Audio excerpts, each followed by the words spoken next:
Good afternoon from London, everyone, and welcome to the Sustainable Policy Institute panel discussion on leveraging blended finance to scale the transition.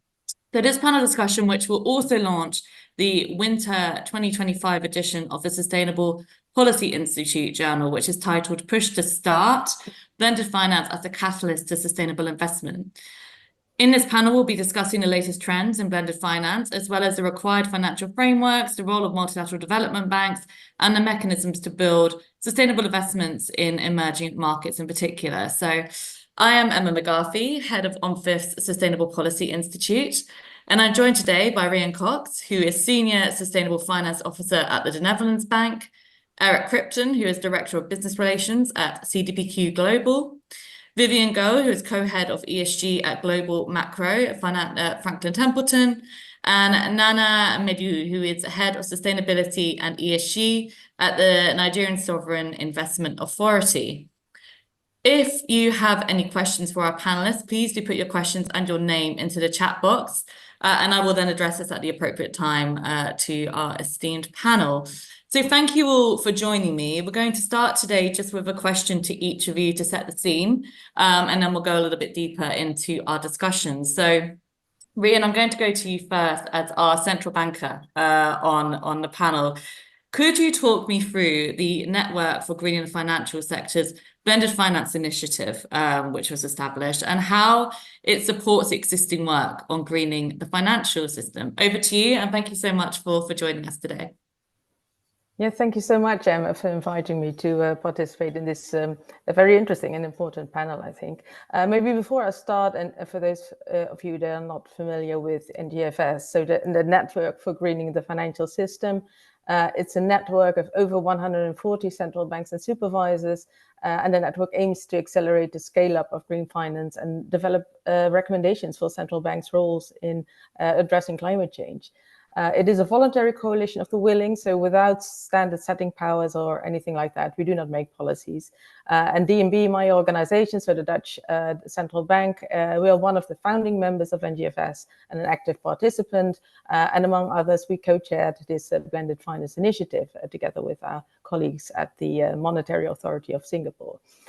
So why the Blended Finance Initiative? Well, the challenges of addressing climate change and nature degradation are obviously enormous.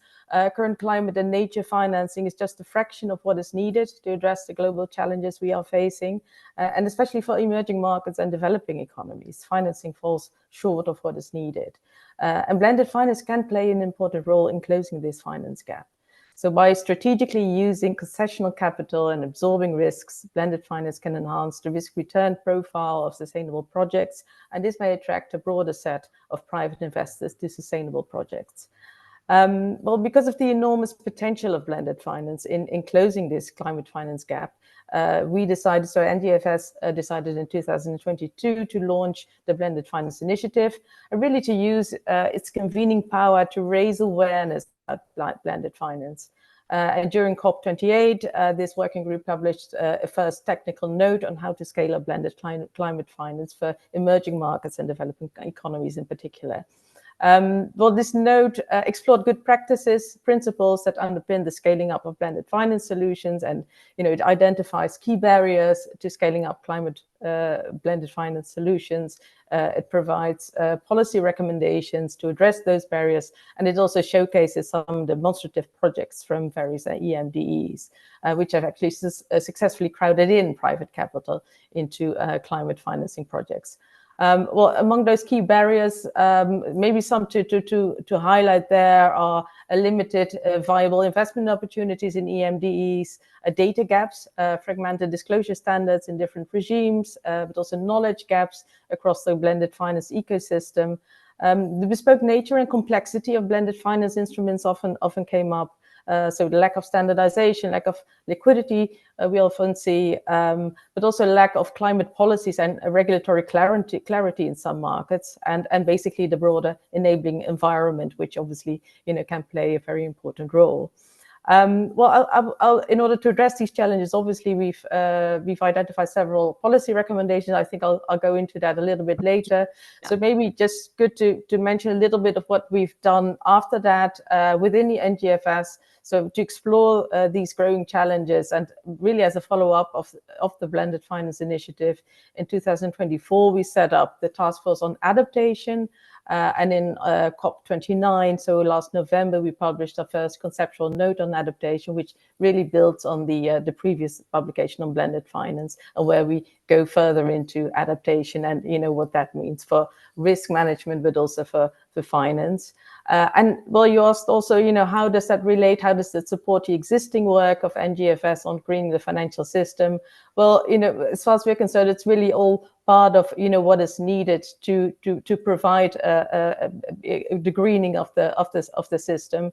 At COP29, we also published a synthesis report on the greening of the financial system that summarizes progress made and provides some recommendations that highlight some key steps that public and private financial actors can take to advance the greening of the financial system. And among those key recommendations is also facilitating access to climate finance in EMDEs, which requires addressing structural challenges faced by them, and expanding financial support mechanisms such as blended finance and risk sharing initiatives.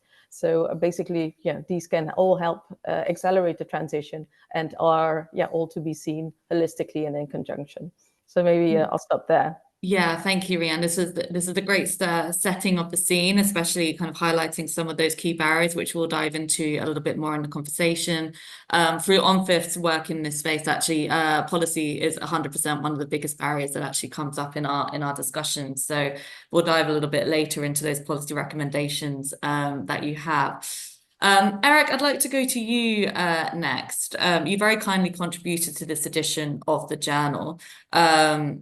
In this edition, you reference a new collective quantitative goal of driving public and private sources to scale climate financing for developing countries to at least 1.3 trillion per year by 2035. This was established at COP29, and you highlighted as being one of the more successful elements of COP last year. So talk me through this a little bit, and how will blended finance support reaching that goal? And then in particular, how should public funds support this, and what role do public funds play in scaling blended finance? Again, over to you, and thank you so much for joining us today. Well, thank you, Emma. Thank you for the invitation to be here, and thank you for that question. So yes, indeed, the NCQG does call on all sources, public and private, to now work together to mobilize 1.3 trillion a year in climate finance for emerging markets by 2035. Now, the thing is, if you break that 1.3 trillion down into its constituent components, you'll see that, part of it will need to be mobilized by the advanced economies themselves, so directly government to government, and how advanced economies are defined. That's 1992 UNFCCC Annex 1. Voluntary contributions now from some of the more advanced developing countries, the Chinas and Saudi Arabias of the world, UAE. Some of it will have to come from multilateral development banks. Some will have to come from domestic sources and the whole domestic resource mobilization agenda. But if you add those all up, you quickly see that most estimates say that about half of it, about 650 billion a year, is going to have to come from the private sector. That's the only way that we can really get to that 1.3 trillion. But as all of you know, the current level of flows are nowhere near that number. The NCQG replaced the previous goal, which was set out in 2009 in the Copenhagen Accord. That goal was 100 billion a year. And that goal was only reached in 2022. So basically what we really need to do is in the next 11 years, or 10 years now to 2035, we need to increase that by an order of magnitude, right? Like that's sort of the scale we're talking about.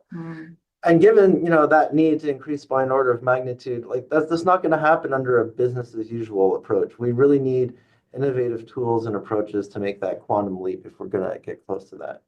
And there are a lot of different ways of doing that, but I think of all of the tools that are sort of on the horizon, like blended finance has the potential to be the most important one in making that contribution. And the reason for that is blended finance, it gets the heart of how financial allocation decisions are made. Like that's really the key, because what it does is it engineers small but really important enhancements to either a given project or a portfolio of projects risk return equation. So that's sort of the secret sauce, right? And I'm glad that the NCQG, in fact, even made some subtle references to that. If we dig into the text, you look at paragraph 15, it talks about the need for innovative instruments. It talks about the need for first loss instruments and guarantees. Like that is all at the core of blended finance. And it also importantly talks about the need to increase the mobilization ratio of finance mobilized from public sources. See, that's really important. That gets to the second part of your question, the role of public finance. Public finance needs to be catalytic. The only way to get to 1.3 is for every dollar of public finance, we need to be able to then mobilize that, from a factor of 3, 4, 5, all the way to 10 of private finance. That's the only way, an order of magnitude jump becomes possible. And so then the onus really is on us, the blended finance practitioners, to engage deeply with policymakers to remove the obstacles that are sort of prevent blended finance from reaching the scale that we need. Right now, it's about 20 billion per year of blended finance transactions. That's a lot less than 600 billion per year, even if not all of that would be blended finance. So there are some specific obstacles, and happy to discuss later on some of the specific, policy ideas that we can look at to try and remove some of those. Yeah, good. Thank you very much, Erich. Yeah, absolutely. We will come back to a lot of those points, I think. Nana, I'd like to come to you next. So in your contribution, again, you also kind of contributed to this edition of the journal. You highlight how blended finance has emerged as a transformative tool to bridge the financing gap required for sustainable development in emerging markets. So could you talk me through from yours and Nisa's perspective how blended finance can drive capital into emerging markets? And again, tying into Erich's last points, the role that public funds are playing in driving this as well. Thank you, Emma, and thank you for having me on. So when you look at emerging markets, right, there's a lot of investment opportunities. There's high demand for energy, for healthcare, for essential infrastructure, and so there's a lot of opportunities for investors. But the capital required to drive the strategic investment remains limited, and the capital limitation is in twofold. First of all, the flow of capital into the region is limited, right? And secondly, the mobilization of the capital that sits within the region is also limited, because you do have, pension fund administrators, for example, or insurance providers that sit on huge quantum of, local currency capital, but then that capital is not being mobilized. And when you look at the key hindrance across the board, the word risk keeps up coming up, whether it's real risk, whether it's perceived risk, but that is the underlying issue, risk around currency volatility, around regulatory uncertainties, around political instabilities and the likes. And this is where the power of blended finance can come into play. First of all, it's increasingly used as a tool to de-risk and investments and mitigate this, whether real or perceived risk. So when you think of low project bankability, provision of things like grants or concessional, project preparatory funding can help address those early stage hurdles and help projects cross the bankability, threshold. Instruments like guarantees, grants, first loss tranches can help cushion the potential early stage losses, with investments, particularly, novel initiatives or pilot projects and, enhanced returns. And this tends to provide some level of confidence for investors and encourage them to deploy capital where, they typically wouldn't.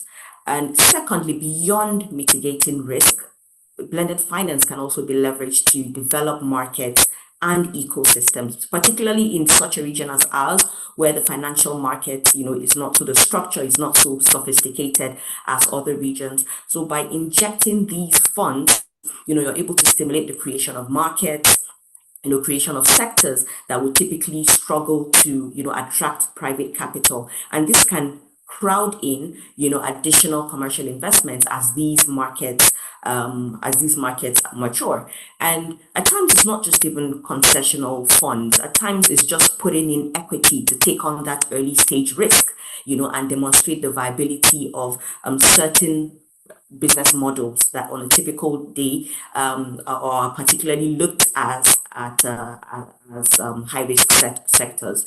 And putting in this equity, you're able to develop proof of concept projects, and this would eventually crowd in crowd in capital. And so, yes, definitely we're able to bring in more capital or mobilize capital, whether it's within the continent or within regions or across regions, through blended financing. I read somewhere that for every $1 concessional financing, there's a potential to mobilize $3 to $6 of additional financing, based on, and this differs across different regions, but the range is within 3 to 6. And so, and we have seen this because there's a company that we did set up called InfraCredit. InfraCredit is a local currency guarantor. So InfraCredit provides local currency guarantees to infrastructure projects to support their bond issuance in the local currency, debt in domestic capital markets. And what we've seen is that has unlocked capital from institutional investors such as pension funds, who are typically risk averse and wouldn't invest in these type of asset classes. But the provision of these guarantees has helped unlock that capital and local currency at that. And we've been able to secure billions of naira in financing for several infrastructure projects.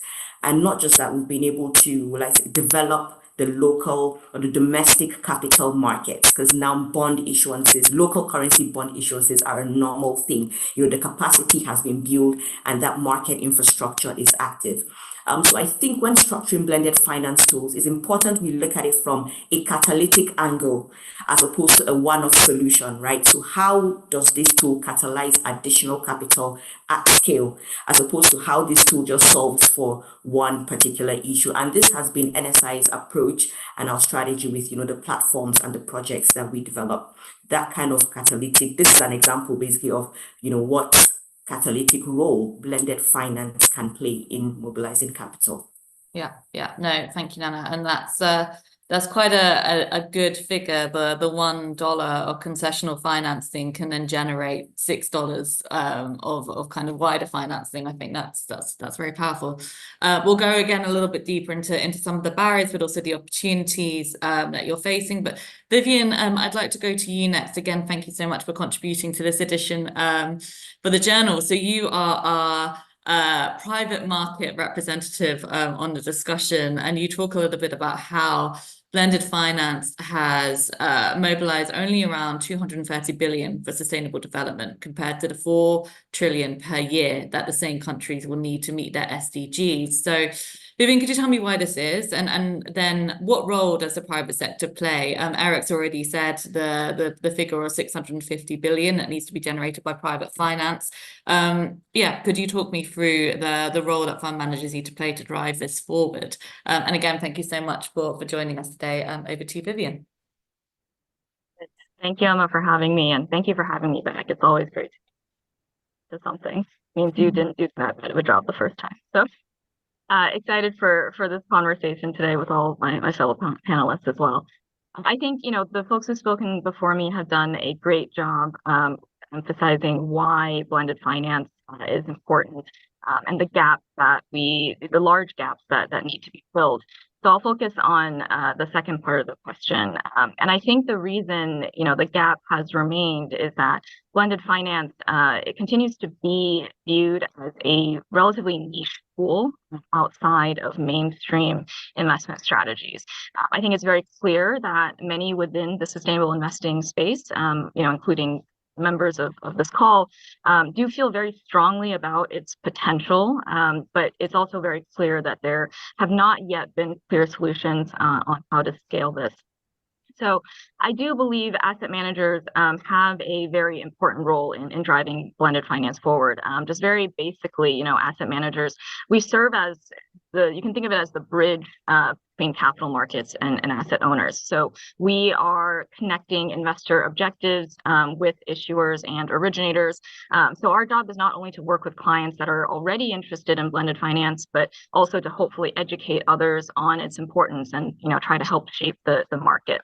But I think the important part to emphasize as well is that it's also our responsibility to make sound investment decisions, which sounds obvious, but this element of a fiduciary duty, I think, is very important to emphasize because it means we have to deliver on the mandates of our clients. And so when we put that fiduciary duty, I think first and foremost, with a clear feedback that managers are giving to this market is that there aren't enough investable opportunities, right? That meet both financial goals and impact goals. And so in the words of, Erich, who spoke earlier, the risk return nexus is not tuned quite right yet, at least from the perspective of investors. So that, being said, I do believe the way forward is to bring blended finance into mainstream investing. That's the only way to move the needle on this, this trillion, 1.3 trillion, 4 trillion, however you want to define it, massive figure. Different figures, yeah, but it's huge. We all know it's huge.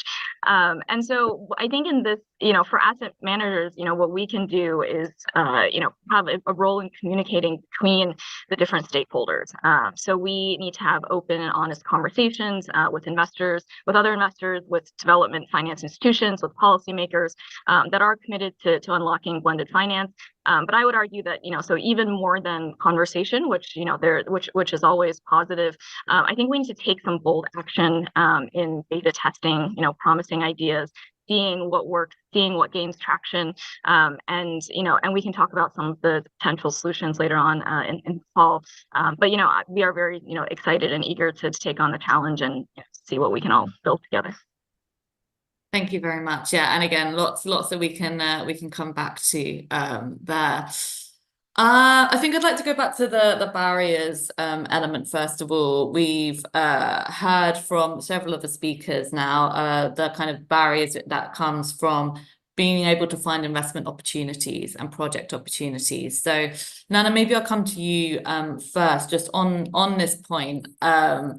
Whenever we again speak with OMFIF's network, we hear that in terms of the capital being scaled, often those who can scale that capital can't find the projects to actually invest in. And one of the key things that needs to happen is that scalability of projects. So again, how is NISA working on this? And what are the key barriers that you're seeing to scaling blended finance and also investment into emerging markets? Over to you.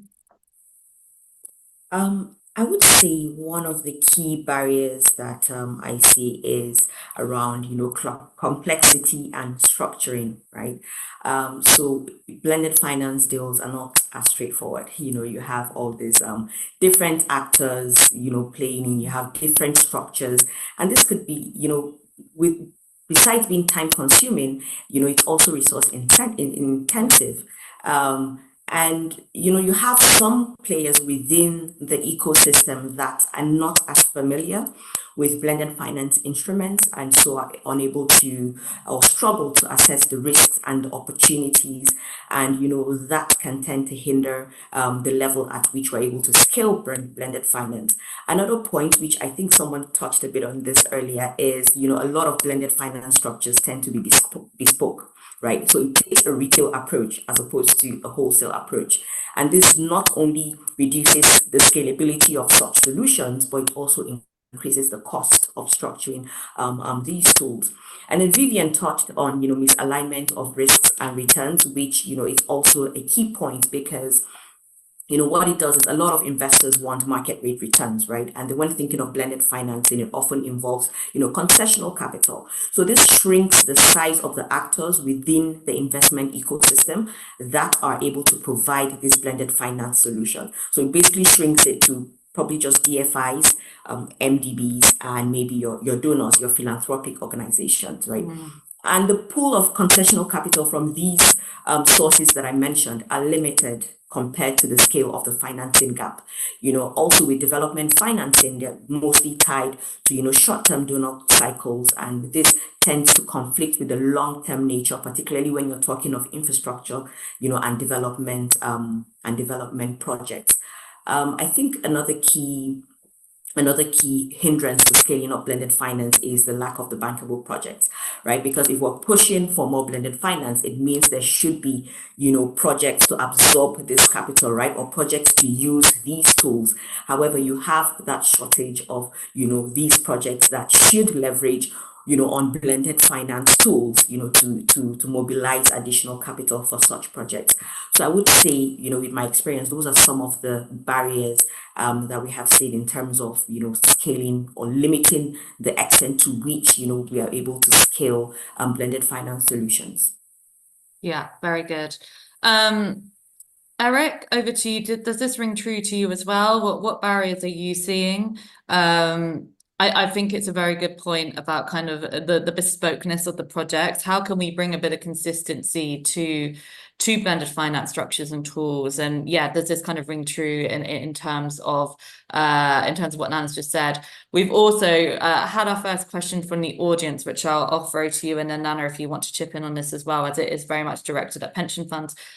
What are pension funds done for transitional financing, and how important is it? So a couple of questions there, Erich. Over to you. Sure. So let me start with the first one, and I agree. Like Nana, I think pointed out at least 3 of the 5 that I was going to raise. So maybe I'll just go over those quickly. But yeah, for me, the first barrier is the scarcity of concessional capital, right? Whether it's in the form of subordinated co-investment capital or in guarantee or guarantee-like instruments. Without that, blended finance, can't really get off the ground. Like as its name suggests, blending, you need to bring different elements together, and concessional capital is one of the necessary ingredients. Where it does exist, it's usually in small, discrete pools that are difficult to access, right? With like complex modalities, and then often very differing and burdensome reporting requirements. So the call to action, as it were, is to dramatically increase that amount of concessional capital, simplify access to it, ideally aggregate it into a very, a smaller number, 1, 2, 3 larger pools, and then have sort of a standardized reporting requirements, in the follow-up to it. So that would be really one, big game changer. The second one, and again, Nana already spoke to it, is the lack of a pipeline of investable projects, right? So we can, as the private sector, mobilize all the capital in the world. We can get donor countries to mobilize all the concessional capital in the world. But if there isn't, if there aren't investable projects in which to deploy it, not a cent will flow, right? And so I think in terms of solutions, it's a hard one because, the suite of activities in the upstream project preparation phase typically are anywhere between 5 and 15% of a given project's total. And that is really like, if there's an orphaned subject matter, it's that. And so there, what we really need to see is MDBs and government agencies try and prioritize that area. But then I also think there's a really great opportunity with the upcoming COP. So COP30 in Brazil is going to be the NDC COP. NDCs, for those of you who might not know what that is nationally determined contributions. So this is where every country in the world lays out what their objectives are and is meant to sketch out a roadmap of how they're going to achieve their objectives. If we, if governments of the world take that opportunity and think of the NDC not just as an objective roadmap, but as an investment roadmap, and then really deploy the necessary internal resources to actually, prioritize a few areas that are key to the NDC to get private capital in, I think that could make a really major positive contribution. The third one is something that we haven't spoken about that much, and it's a really deep subject I could go on for a long time, are policy barriers. And so I'll divide those into 2 camps. There's the policy barriers in the countries of destination, and this sort of everything to do with, the enabling environment, rule of law, all that kind of, very standard, development considerations. Then in the capital source countries, there's a whole suite of things such as, the macroprudential regulations that impact banks or insurance companies or pension funds, things like Basel III or Solvency II, that really make it difficult not just to invest in blended finance, but to really invest in anything that is illiquid, right? Standalone infrastructure, things like that. And related to that is how credit rating agencies assess the risk of blended finance projects, right? So often there's a ceiling, like it can't, no matter the merits of the project, it's often they're unable to give it a better rating than the country within, like the sovereign rating within the country that it takes place. And they don't really take into account the de-risking features of blended finance, which is what makes blended finance, which is what, is the whole point of blended finance, is that it does de-risk projects compared to a pure play investment, right? So getting at the methodologies to have a more accurate risk assessment would help, institutional capital who often have statutory limitations in the level of risk they can just put on their books. Yeah. The standardization piece, is also talked about. at CDPQ published a casebook of 13 of the best examples. And part of that was done to try and standardize that a bit, because for each one that's out there, there's been a huge incubation period, anywhere from 1 to 2 years. And these are all essentially labors of love within the respective organizations, whether it was at CDPQ, BlackRock, Brookfield, you name it. That's not going to get to scale. You can't have one-off bespoke projects, because the amount of internal resources that are required to set that up are outstrip the amount of capital relative to the total portfolio that can be deployed. So being able to sort of cut that time really significantly and make it much quicker would really be helpful. And then the last one I'll mention, the fifth main barrier, is the lack of data. So this gets to a bit of the credit rating assessment, but it's also for investors' internal allocation decisions, right? Most investors like basing investment decisions on established track records, looking at the historical trends, and then extrapolate that into the future. Unfortunately, in a lot of the countries in which we want to deploy blended financing, there isn't a lot of publicly available data, or even data available to the investors, right? So there is that data out there. The MDBs have some of it. It's not perfectly comparable because they have preferred creditor status, but at least it sort of establishes a benchmark. There are a lot of private firms who do have a longer history of investing, in these countries. It would be really great if some of that data could be made available, even if it's on an anonymous basis, and allow a couple of, data scientists to really do like a robust analysis and sort of establish, actual, default rates, things like that are based on reality, and not sort of just guesses based on the sovereign rating. Yeah. The second question on the role of pension funds. So for us at CDPQ, we take the transition really seriously. That's actually one of it's one of the 4 pillars of our sustainability strategy, right? So we have a dedicated transition envelope of $10 billion, and every investment deployed from that sleeve has to go towards decarbonizing hard-to-abate sectors. Because that's sort of the challenge, right? A lot of us are pension funds who've set out ambitious decarbonization net zero goals. There's then a perverse incentive not to deploy the capital in the hard-to-abate sectors, because it looks like suddenly, we're like big increase in the amount of our financed emissions, right? Mm-hmm. So having sort of this dedicated sleeve, where the emissions that are from that aren't included in our total, but we have certain criteria that it has to achieve ambitious amount of emissions reductions over a 5 or 10 year period. So it gives us the flexibility to put the money where the carbon is, because that's going to be key. You won't be able to transition if institutional investors aren't able to invest where the emissions are, right? Yeah. So yeah. that's my sort of off-the-cuff answer to that. No, very good. And there's a few points I think we can come back to, but I'm conscious that we're already over halfway through our allotted time, and there's still a lot of questions to get through. So Ryanne, I'd like to come to you next, because we again have highlighted policy several times as kind of being one of the key barriers in the research that OMFIF SBI has been doing over the past 18 months. Policy comes up as being one of the key barriers. So you talked a little bit about some of the work that the NGFS has been doing here, and some of the recommendations that we have. So over to you to maybe talk through some of those policy barriers, but more importantly, some of the solutions and recommendations that we have to improve the policy environment to then help scale that congestional capital that we're talking about. Yes, thanks, Emma. Well, I already talked a little bit about some of the key barriers that we encountered in the work in the blended finance initiative that we did within NGFS, and it's very interesting and very good, I think, to hear that is pretty much mirrored by what the other speakers are also mentioning, what they encounter. So maybe going to the recommendations that we developed there.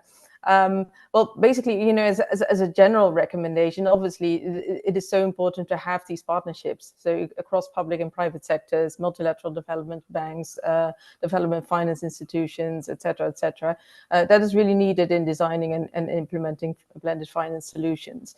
And we furthermore, we identify 5 types of policy recommendations, really. First of all, and that is more specific to the local investment environment, we need to ensure, or it needs to be ensured, that right policies are in place there. This has also come up a couple of times already. So things like carbon pricing, transition taxonomies, etc. So for investors, it's important that such climate policies are in place and that the climate information architecture is strengthened, and that includes collecting high quality and comparable and reliable climate data, appropriate pathways for adopting disclosure standards, and establishing classification systems and transition taxonomies and so on. It's also important to have robust governance, to deepen domestic capital markets, and have really all those more enabling factors in place. A second group, blended finance, requires really a holistic approach and an ecosystem of solutions, we've called it. So really across the blended finance value chain to bridge the knowledge gap between public and private investors. And this can only be achieved by working collaboratively across all stakeholders in the ecosystems. And policymakers could clarify where blended finance is needed and assess the right amount of concessional funding necessary to finalize a project and attract private capital. A third group, we need to engage with the EMDE project developers and sponsors from a really early stage to develop that pipeline of viable projects with higher levels of standardization. So as a means to attract investment capital. Efforts should focus then on design, funding, technical support to improve really project viability and success. And promoting greater standardization would help reduce information asymmetries between investors and project developers, leading to more efficient allocation of capital and better risk management. Especially the risk point that came up really resonates with me as a central banker, obviously. Well, fourth, also about risk, policymakers should support also innovative blended finance solutions that promote risk diversification, for instance, through risk pooling and tranching. Policymakers could also provide greater regulatory clarity for blended finance. I think that is also one of the points that Erich referred to. So, really the policy side, but on the investor side. And could also help address practical and regulatory barriers that may disincentivize private sector participation in blended finance transactions in EMDEs.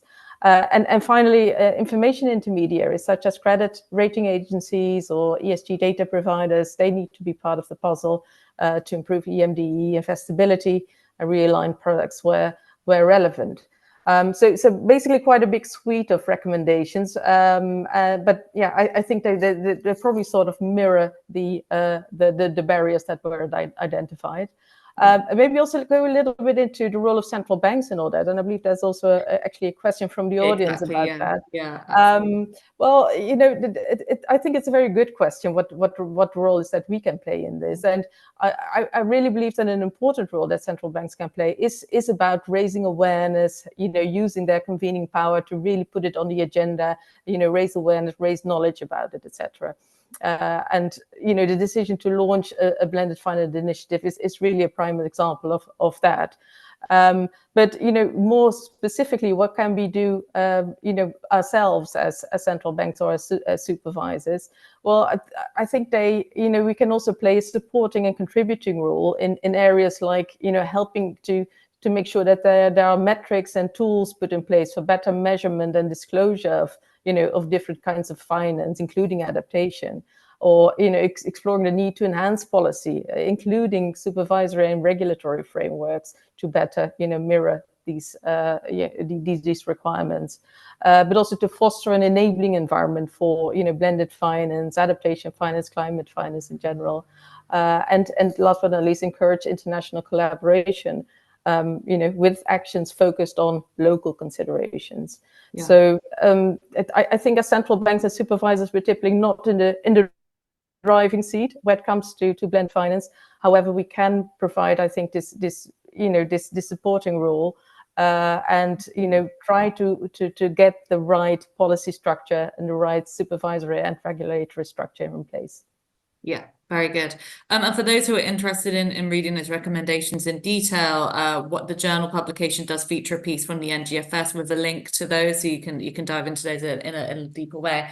Thank you, Ryanne. So Nana, I'd like to come back to you. You mentioned NISA's role in early stage debt funding to projects and positioning them to access the capital market for longer term financing. So could you give me some examples of successful projects and NISA's strategic approach to this? And then Vivian, I'd like to come to you for the investor side on holistic cooperation, which Ryanne mentioned. But Nana, over to you first. Thank you. Thank you, Emma. So yes, the particular facility that I was talking about in the piece was our construction finance facility, and it basically provides early stage debt funding to sustainable infrastructure projects. Now, what you have is a lot of projects struggle to get that early stage financing, which a lot of us have said today.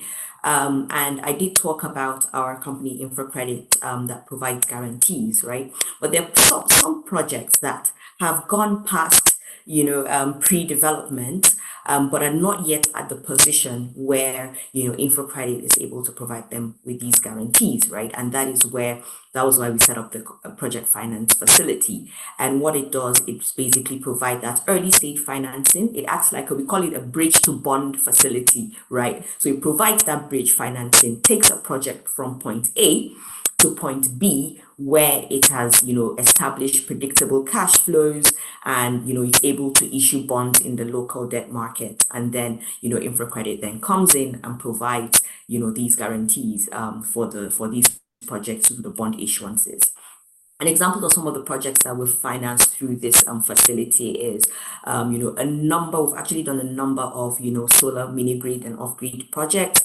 We've done a sustainable transport and logistic project, pharmaceutical manufacturing, a power plant, quite a number of projects. And I think the beauty of this facility is it actually complements some of the, philanthropic, grants that are actually available within the country. And so when you have a number of performance-based grants, particularly aimed at driving electrification in Nigeria. But then again, some projects are unable to secure financing, to develop and get to the point where they're able to get those grants. And so they come to our facility and we provide that financing to them. And they're able to develop their projects, do the connectivities in the rural areas, and then be able to access, these grants from whether it's Sustainable Energy for All or the World Bank. So it complements, other blended finance tools that are available in country.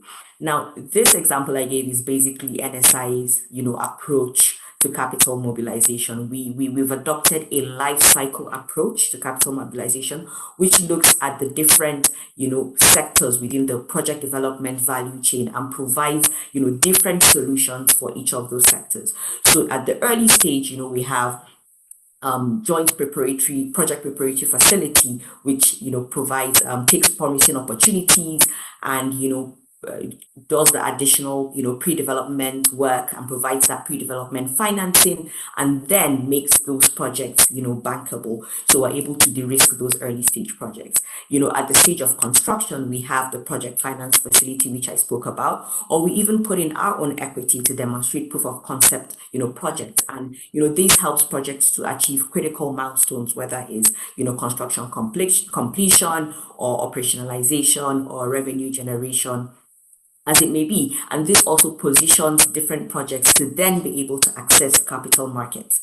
And then we're able to crowd in capital. Once this project, whether we've put in our equity or debt or whatever of our solutions that they use, they're able to, bring in additional capital, whether it's from other institutional investors or private sector, or even from capital markets through provisions that we have set up, through InfraCredit, through the Green Guarantee Company or Nigerian Mortgage Refinancing Company, which, we have all, set up. And so this life cycle approach, ensures that at every point of the development of a project, there's a solution that, provides financing to take that project from point A to point B.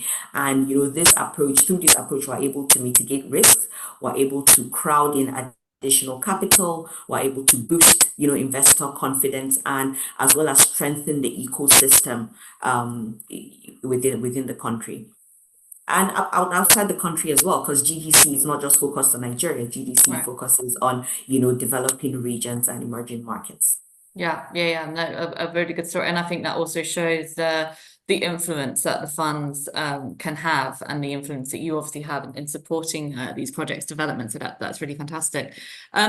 Yeah, Vivian, I'd like to turn to you next. As you mentioned in your piece, the investor side desire for more holistic cooperation. Ryanne also touched upon this as well, rather than kind of project by project. And I think this is also something that we've talked about a little bit in kind of finding not just bespoke, but kind of this continuation. So could you talk me through this a little bit, and how, from your perspective, projects should be structured to drive scale, investment, and a stronger pipeline? Over to you. Thank you. Thanks. And yeah, I think the panelists above before me have spoken in great detail information about the challenges that is being faced. At the risk of beating a dead horse, just to provide one more kind of angle to understand some of these issues. There's just two I want to focus on. One is this pipeline issue, and two is scale. And just to explain, to give a little bit of context as to why investors are so adamant about this pipeline. The reason is it's very difficult to raise dedicated capital and communicate expectations to clients if we don't have line of sight to future opportunities to fill up a portfolio. And if you cannot fill up a portfolio and raise a dedicated fund, that means you have to put blended finance instruments into existing portfolios, right? And these existing portfolios typically have already existing target risk-adjusted returns. They have liquidity constraints. They are full of typically standardized instruments in existing asset classes, which means you're trying to fit like a square peg into a round hole and insert these instruments where you can, but it's not a great fit. And that it complicates the lives of portfolio managers and research analysts. And there's also the resource questions or the resource issues that have been brought up before. So this is to emphasize why, from the investor side, this pipeline is so important. And similarly, the issue of scale is so important around resourcing and being able to deploy capital with efficiency and in size. So to resolve, these issues, I fully recognize that there are no perfect solutions, but I think these are two of the critical issues that need to be addressed in order to create more investable opportunities. And I think there needs to be more direct cooperation between development capital and private investors. We need to move beyond the bespoke project by project instrument design into more, I think, fund level cooperation or holistic cooperation. So you can think of ideas such as, pooled investment vehicles, right? So you have commitments from multiple parties, upfront commitments, clear targets, clear roles. And this allows for greater diversification, allows for more risk sharing across the portfolio and not just the specific strategy, clear portfolio targets. It also allows for the blending of risk return objectives, which I think is a very important tool outside of just using concessional capital for things like guarantees or insurance, but actually blending the different risk return targets and objectives that different types of investors and different types of capital make. Another angle or another solution, I think, is to use private capital to expand the balance sheet of MDVs. So this, you can think of co-investments, securitization, risk transfers. There are a lot of different ideas out in the market, and I think that it's important to differentiate is that what these ideas do is they actually expand the lending capacity of MDVs. Right, rather than putting more claims on them the way that guarantees and insurance does. And just to one last point here is that for private investors, the concessional aspect is of course important. I think we've talked about it extensively on this call, but the holistic cooperation in my mind goes beyond the concessional capital. Right, it's also about the project pipeline. It's about the pipeline of projects that development institutions have cultivated over time, the borrowers that go to them first for development projects. It's also about the technical expertise, the in-country expertise, the data they have access to. Right, all of these are advantages that that development institutions can have that private investors would love to participate in. So collaboration can exist in all of these areas, in the concessional capital space, but also in all of these areas as well.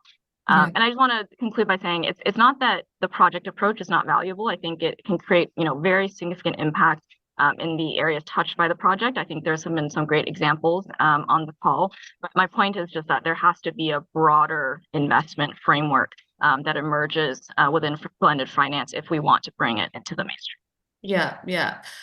We've also even talked a little bit about the policy environment, obviously, already. From your perspective, what do you think a conducive kind of policy environment would be to drive this concessional capital and to support the private market with kind of putting this capital into these projects? Do you have any thoughts there?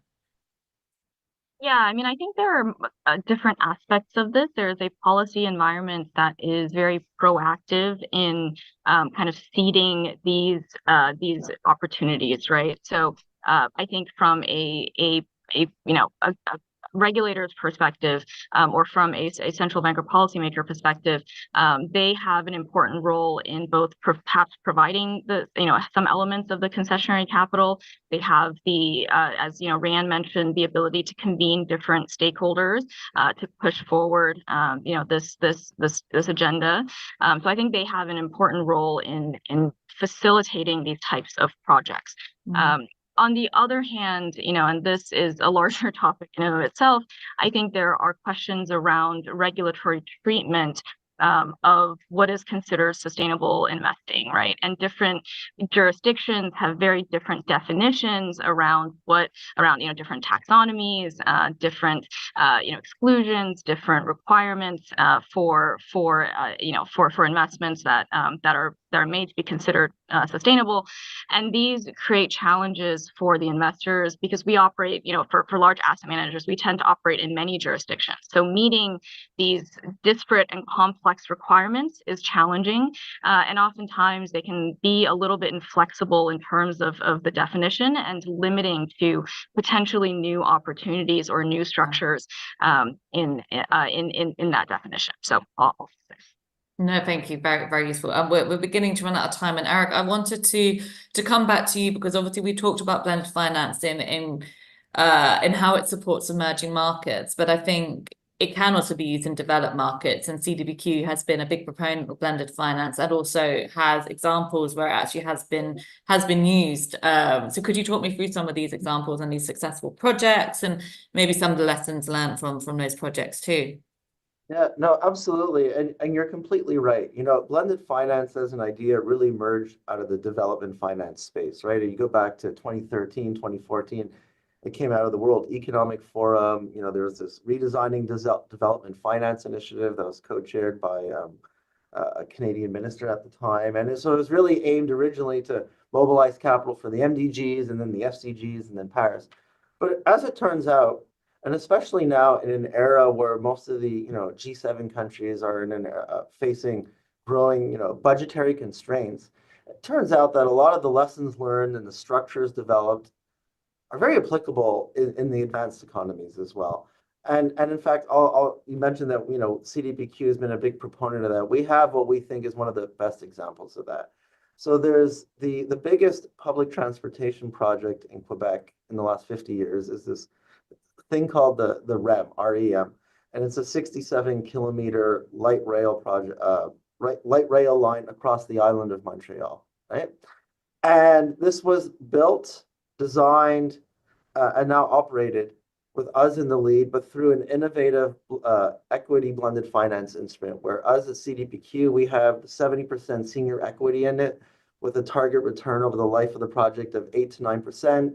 The government of Quebec has the junior equity tranche, which is about 30%, and there's a senior debt tranche from the federal government of Canada equivalent to 30% of the equity.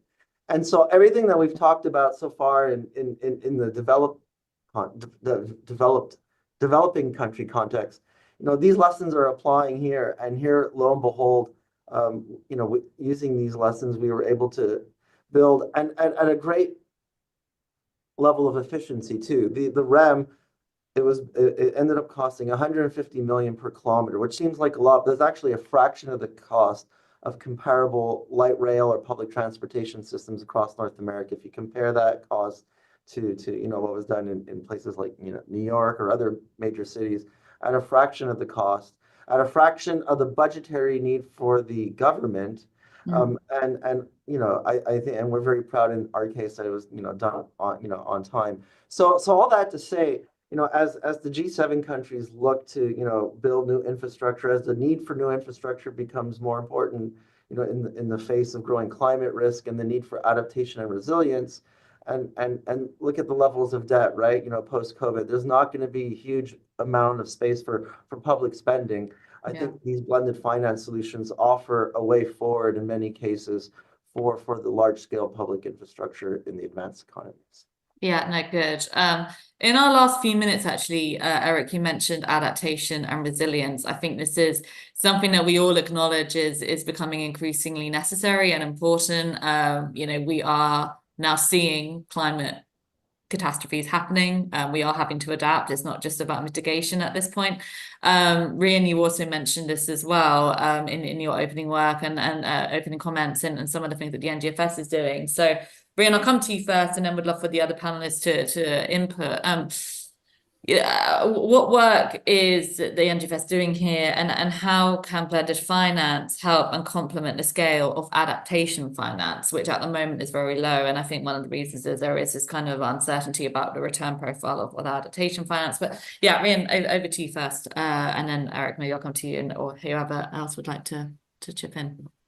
Yeah, thanks. I mean, this is definitely such an important topic, adaptation and resilience. And, you know, unfortunately, it is because, you know, we're seeing on an almost daily basis what the effects are of climate change. So, yeah, it is definitely critical. Financing of adaptation is a critical issue and a strategic issue, especially for EMDEs, which are often affected the most, despite having contributed the least to the problem, probably. Well, I guess lots of things that we have been saying about blended finance, you know, for climate finance in general, it also applies to adaptation finance. But I guess there are a couple of things which are you know, specific. If you realize that nearly 90% of all climate finance flows are being directed towards mitigation. So, you know, at this moment, there's only quite a small percentage geared towards adaptation. And of the flows that are directed towards adaptation, nearly 98% comes from public actors.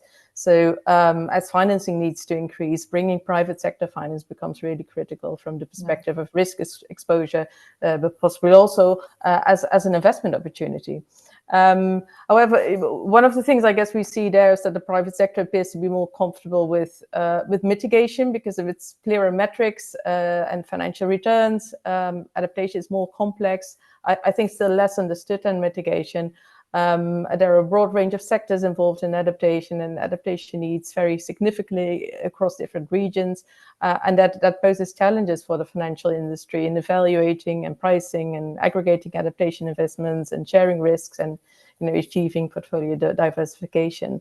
And that what doesn't help is that obviously many EMDs are facing high debt levels and limited fiscal space, which makes generating finance even more challenging. So I think that the potential of scaling up private sector adaptation finance is clear, and using a blended finance as a means to do this may seem obvious. However, there are a number of real and perceived barriers to investments to overcome. As mentioned, some of these may be similar to the ones that were mentioned before for blended finance per se, but some of the additional ones here, you know, relate to adaptation. And also here, well, I'd like to refer back to what I mentioned before, that in relation to the role that central banks can possibly play. So helping to develop, you know, metrics, tools, but also definitions, methodologies, and so on for measuring adaptation investments, and explore the need for further policy or regulation and fostering an enabling environment and so on, and certainly also encouraging international collaboration. So at NGFS, we're now, you know, working also within a task force on adaptation. So one of the things we're focusing on is obviously adaptation finance, but also adaptation in risk management. So what does it mean for risk management? So yeah, I'm sure that there will be some new publications to look out for there. And yeah, I think this is definitely, you know, a great opportunity to also see what we can do with blended finance here. Thank you, Ryan. Yeah, Erich, maybe I'll come to you just for final remarks, and then Nana and Vivian also, I'll come to you very quickly for final remarks as well. Sure. So yeah, adaptation and resilience, this is really the new frontier of what we're thinking about. And so, you know, here at CDPQ, we're in the process of refreshing our sustainability strategy. 3.0 version. And it'll probably be released later this year, but like we're really thinking a lot about that. And I'm not going to get into too much details but it is hard to sort of integrate that into the investment decision process until you really know exactly what it is. And that's a challenge. And I'll just point to the UN process, right? So coming out of Paris, there was something called the Global Goal on Adaptation, right? So this was in 2015.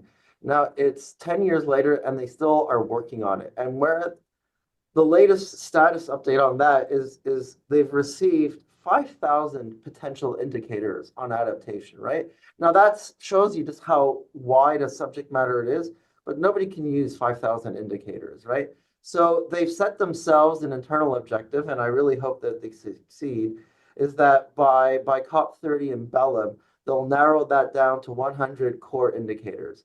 And it's not that us in the private sector will just copy and paste those, but I feel that that's a really important piece of global thought leadership and cooperation to sort of at least set the global parameters of when we talk about adaptation. Here's the 100 main indicators of what we're talking about. And then it's much easier then to get into that and see how to integrate that into the investment process.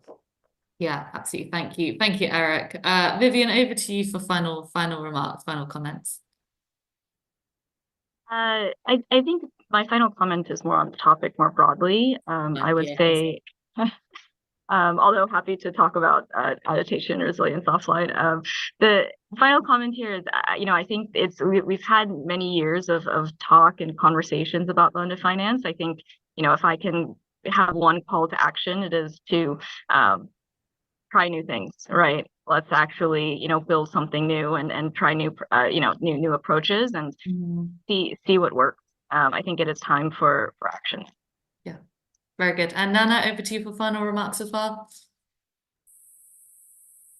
I think, Vivian has done a great call to action. So I'll just hammer a bit on, adaptation financing. And, we've seen an increase in climate events, particularly, in this region. We've had quite an increase in the number of floods over the past couple of years.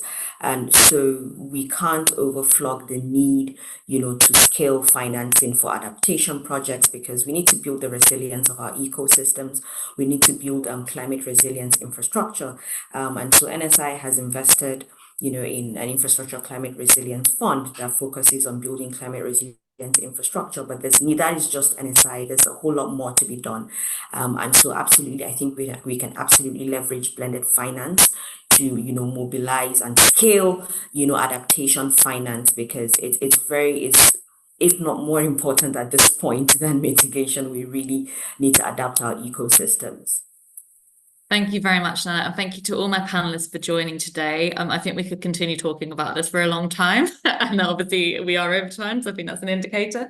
But yeah, thank you so much for joining and sharing your insight. Thank you to our audience for listening. One thing that I also wanted to highlight on this topic, and one of the projects that SPI is going to be working on this year, is on blended finance. And our plan is to bring together sovereign wealth funds and pension funds in specific regions with the multilateral development banks to really talk about blended finance and how we can drive this forward, which will then become a thought leadership paper. So if you're interested in engaging in this, there is a banner with links of how you can do this. Please do email, please do let us know if this is of interest to you. We'd love to hear from you. But otherwise, thank you so much for listening. Thank you to my panelists for joining. And I'm sure we'll continue this conversation in the future. Thank you again.